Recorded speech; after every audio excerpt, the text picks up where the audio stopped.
A lot of us are spending a lot more time in the garden these days, and it's not such a bad time to be out and planting. In fact, this is the best time of the year as far as I'm concerned. And it doesn't matter whether you're putting in flowers, edibles, seedlings, any of the fruit trees, or even general shrubs.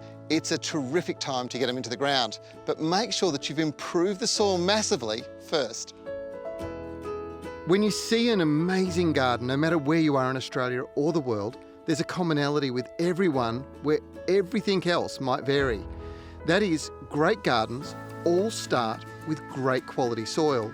And if yours isn't the best, or if you just grow a lot in your garden, you'll need to boost the soil's health. And it really doesn't matter if you're growing fruit, vegetables and herbs, or if you're growing flowering shrubs. They all need to be grown in a healthy, nutrient-rich soil. Fertilisers have changed a lot over the years. They used to be all about NPK, fast release, and all about results. These days, there's a lot more holistic approach to it. It's all about boosting the soil's health, improving the nutrition for the microbes in the soil, and then them feeding the plants. It's come a long, long way. Healthy soils need a combination of minerals to support healthy plant growth and development. Seaweed, which will stimulate young root growth and development. Humic acids, which increase water absorption and water holding capacity of the soil. They greatly improve the soil. They increase plant root growth and the plant's metabolism and help plants deal with environmental stresses too.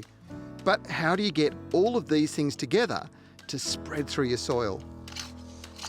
I do it by adding this relatively new product to any new garden bed that I'm setting up, just like this, where the soil really needs a good boost. This is the Seasol Plant and Soil Booster. It is absolutely sensational stuff. It's got all those ingredients in it, plus compost, plus organics, so you really enrich and improve the structure of the soil, feeding those microbes and ensuring your garden gets off to the best possible start. The application can be done in a couple of different ways. When laying out a new garden bed, simply mix into the soil before planting anything. And if you're adding the odd new plant, grab a bag and add a handful into the base of the planting hole. Or if you've got existing beds and you just want a boost as autumn arrives, then scatter and scratch into the soil with a cultivator around the outside of your existing plants. Now, this is probably the most important tip I can give you. You've got to make sure you wash this stuff in after you put it down. Doesn't matter whether it's been scratched into the surface of the soil or where you've planted. You've got to really give it a good water, wash it in, it activates it, gets it going, and this just does the world of good for the soil and subsequently for the plants. In fact, if you've got any of those high energy plants, roses, any of the flowering plants, or vegetables or fruit trees, now's the time to be getting this into the soil. Your garden will love you for it.